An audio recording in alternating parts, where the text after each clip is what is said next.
It is my current goal to beat the game of Pokemon Crystal using all 251 Pokedex entries available within the game. And this week we are taking a look at the second evolution that was added within this generation, and that is Umbreon. In the rare occasion that I ever evolve my Eevee into something that is not Jolteon, usually I do also pick Umbreon. And I think a large part of that is just because I really like the dark type. It was a really cool thing to see two new typings happen in Generation 2. Didn't really ever think that that was going to be a possibility. And since then, we've had yet another addition to the rankings. I guess technically twice now. Does Stellar really count? I don't know. I really don't know how that necessarily is viewed necessarily, but effectively, this was such a cool concept of what we thought we knew, there was more. And I think it's so cool that these branch evolutions had even more additions outside of these two as well. But here for Umbreon, we have, again, just such a cool little guy. I really like this design a lot. The fact that it is pitch black to kind of match, like obviously dark type, but also nighttime, because the split evolution here happens through friendship, a new concept also added for this generation. And if it evolves during the daytime, you have Espeon, and then at nighttime, you have Umbreon. And there's another reason why also then the marking on the forehead and the leg and like the kind of bands around also kind of mimic like, moons and eclipses and everything like that. And it's just a Pokemon that I think has such a cool vibe, but the move pool is pretty interesting. So let's take a quick look at that. A lot of the moves that it can learn are normal type moves. I do think that that is somewhat fairly common, maybe honestly even in current generations. I haven't really done too much deep diving of how much stuff is available in kind of the last like 2 or 3 generations here. I think it's just one of those things where you start to have so many options that I feel like I just sort of stopped looking across the board to see how common moves were. Because obviously in Generation 1 and Generation 2, and maybe even Generation 3, now that I think about it, Toxic is learned by basically everybody. And so that, obviously you see that in that move pool to the side there. And then you have other things that become pretty obvious, like a lot of people can learn Detect, a lot of people can learn Rest, most people can learn some of the HMs, like in this case Cut or Flash. Then you have some of the TMs that are given to you by gym leaders that a lot of Pokemon can also learn. Iron Tail, Mud Slap, Shadow Ball.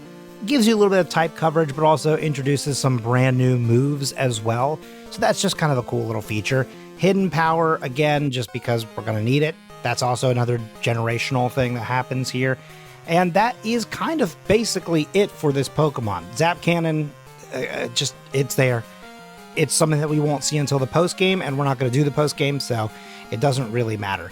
Here up against our rival, we're not super effective against any of his teams, so I just sort of chose at random. This time he gets Chikorita, and we're just going to keep moving forward here. For Umbreon, there is a couple people that are going to be a problem.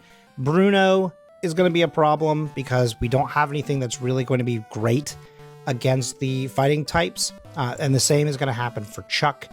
The big thing here is that I thought at one point about potentially giving Psychic as a move, the Psychic type of Hidden Power, but at the end of the day, I feel like the fighting types, they're going to be weak to a couple other things, not necessarily like super effective, but anything with special attack was probably going to also be something that we could use against them and just do some form of damage. And so that was part of my thinking on that front, because the dragons aren't even necessarily all that much of a huge hurdle per se. It's just that they're going to be a lot of HP because they're going to be at the champion level. There's going to be 6 Pokemon. There's also the Charizard to worry about. So there's just kind of a couple different things to look through here. And I just felt like Ice at the end of the day felt like it made the most sense. I feel like a lot of the times Ice for Hidden Power is the move for most people. So it felt like the correct answer today. And who knows, maybe someone else will be able to stand up and say, actually, what you really want is flying type, or what you actually want is water, or whatever. And who knows, if you have that answer, if you think that there is a better one, let me know, because I probably will do some of these runs again in Generation 2. I think Generation 1 and 2 are the ones that I'm going to do the most returns on. Haha, like the TM move. That's fun. But that is basically it whenever it comes to the discussion of the moves that we can learn, the kind of coverage that we have, everything like that. Much like Espeon, the counterpart here within this generation. And, well, actually, if we're keeping it honest with ourselves, even for the first 3 evolutions that we had, the first 2 games aren't necessarily crazy when it comes to most Pokemon and the type coverage and the different TMs that they can learn. It's a lot of normal type moves, and then usually most things within their pool, and then maybe 1 or 2 interesting moves. So we're basically just going to end up with a very similar set, and then we're just going to keep it rolling, and we're going to have to figure out ways around our weaknesses. Luckily for us, though, Faulkner is not a problem for either of these 2 evolutions, so it's going to be basically the same thing as last week. If there were more opportunities to get a little bit more EXP before we got into this fight, we could come into this first fight with a same type attack bonus move, but we go in at level 13, and that is more than enough to just tackle our way to victory. And so we have that first badge at just under 11 minutes, and we get to move on. After going through a cave and then a little bit of a boring story in the bottom of a well, saving some slowpokes, we then make our way into Bugsy's gym.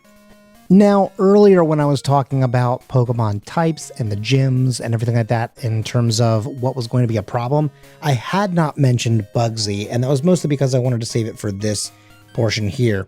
Originally, I got poisoned, I went and healed, then I went back into that gym, and then I thought, you know what?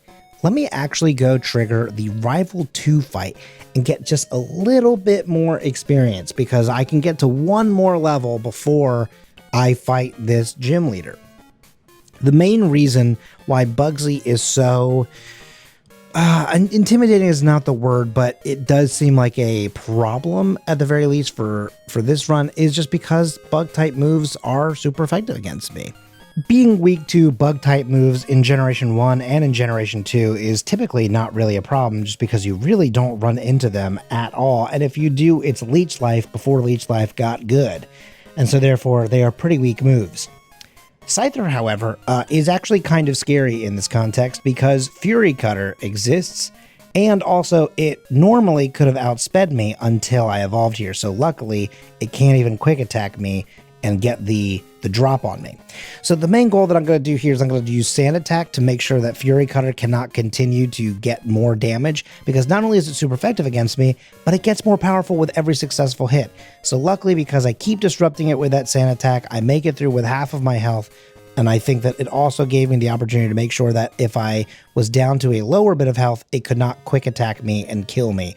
So we barely make it through that, and I think honestly mostly just from that strat of noticing that I was really close on my stats for it. Then we make our way to Goldenrod City, one of my favorite places musically within this game. And we make our way to Whitney, who is quite a challenge for a lot of trainers here in this game. I do think it is somewhat easier in solo challenges just because your levels are typically a little bit more skewed towards being kind of more prepared for this Pokemon. But that being said, it still gets pretty scary here. I'm using Mud Slap the same way that I was using my Sand Attack earlier, and unfortunately it's not enough. I do go down, and I could not remember for the life of me if I had saved in front of Whitney or not. That was a real problem. I am usually so good about making sure that I do save and also telling myself, hey, you definitely saved. But every now and then I get a moment like this and go, am I going to be before Bugsy? Oh boy, I don't know. So I just take the blackout just in case. And then I come back and who knows, maybe that one little bit of extra health and experience, everything like that made a difference. Who's really to say? This time though, we make it out with better luck. We defeat Whitney. She throws her little temper tantrum because sure, dude, that's pretty cool. And then we finally get to move on. Here in Ecruteak City, we go into the Burn Tower because that's the only way to get Morty to move on to his gym. You have to fight the rival for the 3rd time here. Not really going to be a challenge, especially since we are super effective against the Haunter. So thank you very much for that. And of course, we are going to be very good against the Magnemite. The only 2 Pokemon that really are kind of not challenges, just harder to fight are going to be Zubat and Bayleaf, but luckily we're doing pretty good against them. And really, I don't know why I was using Pursuit here. That is honestly a baffling choice. I guess I just sort of started hitting one button and just sort of kept going.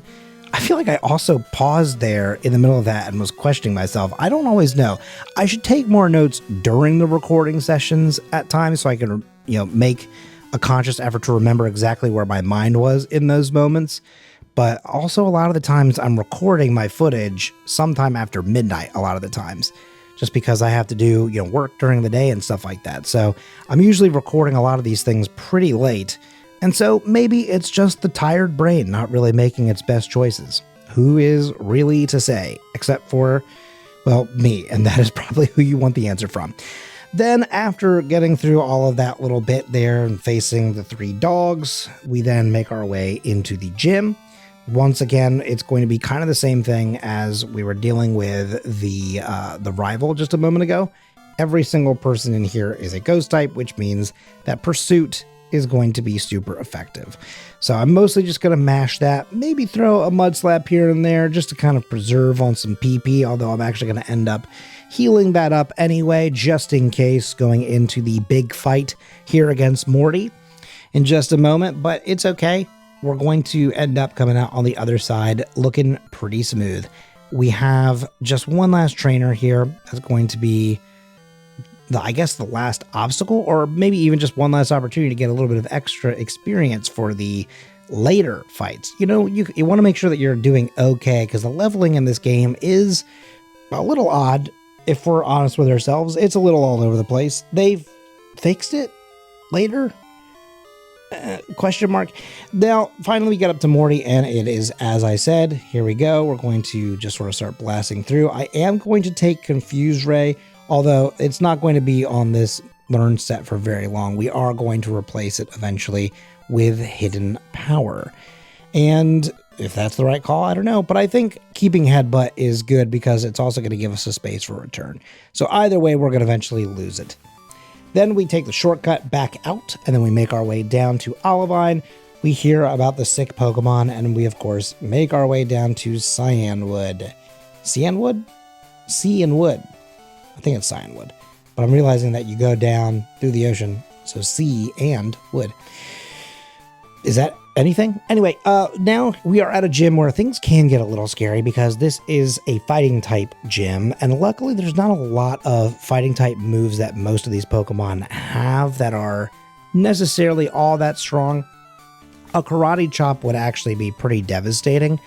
A low kick is not going to do that much just because my Pokemon does not weigh a lot, and then also things like Submission aren't in just yet. And, of course, even on top of that, Seismic Toss just is based off of your level. So that's not really a major threat to me either. It's really the Karate Chops that I got to be keeping my eye out for.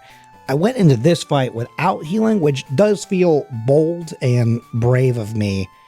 And honestly, I would love if you clapped during that part because that was a little scary. Then Chuck does his thing and he, chucks the stone. And then he's like, what's that? That has nothing to do with Pokemon fighting? All right, well, let's do it, bro. Primeape uses Fury Swipes, and I don't get that. Then Poliwrath continues to live through all of my headbutts, some of them shockingly. I mean, there's no sturdy, so how does he even do that? But then he keeps missing, and so therefore we get the kind of lucky and easy win. I feel like it should not have been that easy, but hey, I'll take it. Then we go up against Jasmine. Now, in other fights or in other runs, I sometimes go and do Price here first. But this time around, we are going to do Jasmine first. She's just on the way. And we do have an answer, although things are looking pretty bad because I get paralyzed. And I realize just how bad that looks. So we're going to go back into this, and I'm going to hopefully get through this a little bit quicker this time. The main thing here, of course, is to use Mud Slap on the first 2 Pokemon because, again, it is learning the lesson from the rival fight of knowing that it is going to be much better here. And, of course, if it works out, then they miss those Thunder Waves. So we make it into the Steelix. This time, much better off. And we're going to do the same thing. Now, Mud Slap is not nearly as effective against him, but it does help in lowering the accuracy there. So hopefully we don't have a moment where Iron Tail is going to wreck my shop. And so far, it's looking pretty good. Hidden Power is still decent. And oh boy, oh, that gets close. But luckily, we win out with all of our little moves and abilities here, well, all of them. It's Mud Slap and Hidden Power. It's really not that complicated, but it does make me feel somewhat special to get something interesting happening with Mud Slap as a plan. A lot of the times that's that kind of thing where if Mud Slap is part of your plan, I don't know how good that is, at least this late in the game. It makes sense early game, but it feels a little scary to be relying on it this late into the whole situation. Now, I am going to fight a couple people here in Price's gym, just because, again, it's going to get me a little bit closer to where I want to be for the end game and for some of the harder fights, outspeeding some things, and just having some better stats overall. Really, at the end of the day, I'm much better defensively, both literal defense and special defense-wise. My attack and my special attack are fine, but they're just not going to be as strong as my defense. So I'm a little bulky, but I want to make sure that I'm boosting myself up just a little bit because I'm not really going to one-shot most things within this game. So all these things are typically going to be 2 to 3 shots. So I just got to make sure that I'm working my way through them pretty quickly, even if I can't do the one tap. And that's kind of the same situation that I have with Piloswine here, the same way that I had earlier with the Steelix. I'm basically just going for the Mud Slap, making sure the inaccuracy happens, and then I finally take it down. Now, you're going to notice a big time cut because, hey, who really wants to watch Team Rocket? That is just one of those things where I love Gen 1. We get it. But boy, do I wish there was something different in this section of the game. Then we go over to the 8th gym here in Blackthorn.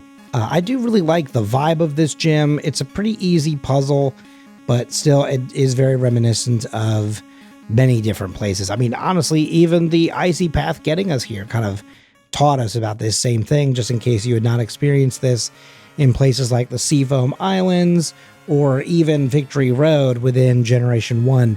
Just a cool feature to be like, hey, here's the stones, you're dropping them in, and normally it's blocking your path so that you can, you know, trip a trap or perhaps to stop your movement on the ice. But this time it's making pathways, and that was a pretty interesting component. I liked that. That was a fun little new thing to see.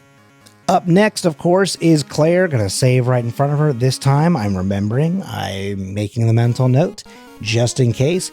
Claire is kind of like a Lance Jr., right? The first 3 Pokemon are all Dragonair, where he eventually is going to have 3 Dragonites. So that's kind of getting you ready. There's also, of course, a Kingdra. Such a great addition in Generation 2. I really love the design, especially this 2D art. I know I said it last time too, but what is such a cool design. It's a me, a Brippy. Anyway, we make it through here, and guess what? Surprise, surprise, Johto hates women. So once again, she's, you know, throwing a hissy fit, and she's like, we're going to skip over all the Dragon Den stuff. I get the badge. We get it.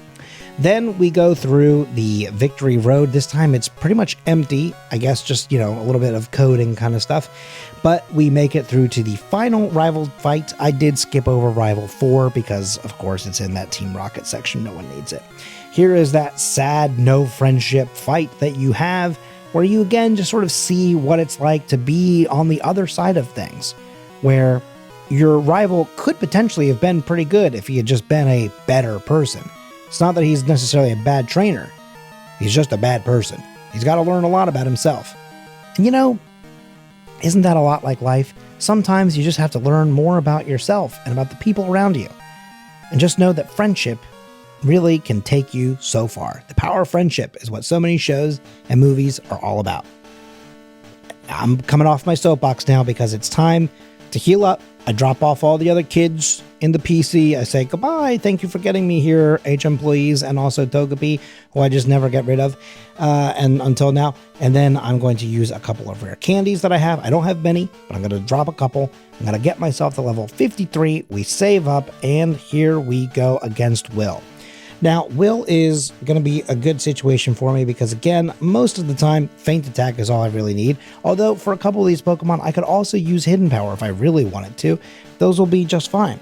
But I'm dropping these in, and I'm just mostly using the Feint Attack because, again, it gets me so close to one-shotting. Unfortunately, there is a Leech Seed here, but it really shouldn't matter, right? Because it's taking some health away. Oh, God. Oh, no, she put me to sleep. Oh, no. And then she's just slowly chipping away between Leech Seed and Double Slap. So even if I wake up, remember, we know what the issue is. We've been talking about it since day one, and even just a few minutes ago. I cannot one-tap anything. So because of some bad luck, and not a misplay, I will say, got to feel a little bit better about that kind of thing. Gotta give myself a little bit of grace, but that is just a bad luck thing. I got that Leech Seed, which shouldn't have really been that big of a deal, but because they also put me to sleep, it is more than enough to just sort of whittle me down with basically a 1-2 double slap. A 1-2 slap. Ah, man, I really butchered that one. Such a good opportunity, and I wasted it away. Anyway, up next is Koga. Formerly the Fuchsia City gym leader, now turned into a Elite Four member. And his team is quite different. I mean, especially from Pokemon Yellow, my goodness. But he really is a poison type guy, despite 3 bugs. There's a real problem with that in these first few games. I'm telling you, they really love to be like, hey, it's a type of gym here where they're ghosts. Oh, but they're also poison type. And then also, oh, this is a poison place, but they're also bugs. Good luck. Anyway, this is a real problem. Fortress just takes forever to take down. Oh my gosh, it's just so bulky. And again, I don't really have anything great against it. And then, unfortunately, we've got a big problem. I get toxicked. And I am in a speed tie with Crobat. And he uses a full restore. And what's that? Say it with me. What's that, chat? Can't one-shot, correct. So that is another reset for Umbreon. Very good, very good. I'm loving this. At least I'm bulky, he says, knowing that he has still died. And that's okay. This time, Venomoth, we have an answer for you, and it's mostly just hitting return, although this time I am confused. That is a little scary. Don't love that. But return just goes to show that he is on my side, this Umbreon. I have a little bit of a problem. I hit myself. Okay, not great. That's okay. And now I'm just going to start hitting return because at the end of the day, I was looking at these stats and I was going, I really think that some of these other moves should be better just based off of some other stats, but the power on return is better. Oh, man. Nope. I guess not. This time, I mucked around, found out. Okay, it's okay. We'll try one more time. We'll keep going until I win. Don't worry. But we're going to try one more time. This time, the first 2 bugs go down. I am coming into this clean. I've got no problems, and I've got full health. He's going to hit the spikes. Okay, great. Then he's going to hit Swift. Okay. This time, we get a clean, decisive win on Fortress. Then we've got Muck, and luckily, I do more than half on that first one. The second hit goes down smooth. There's no miss, and therefore... Okay, we're fine. It got a little scary for 2 seconds, but we knew. Even if there was one miss, there was no way...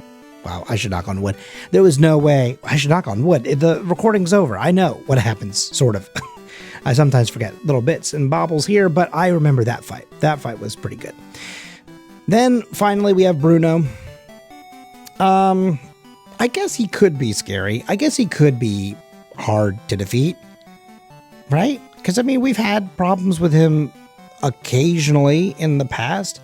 And because I can't one-shot anything, this Machamp could be really scary. Oh, my God. Oh, that was lucky. That honestly was lucky.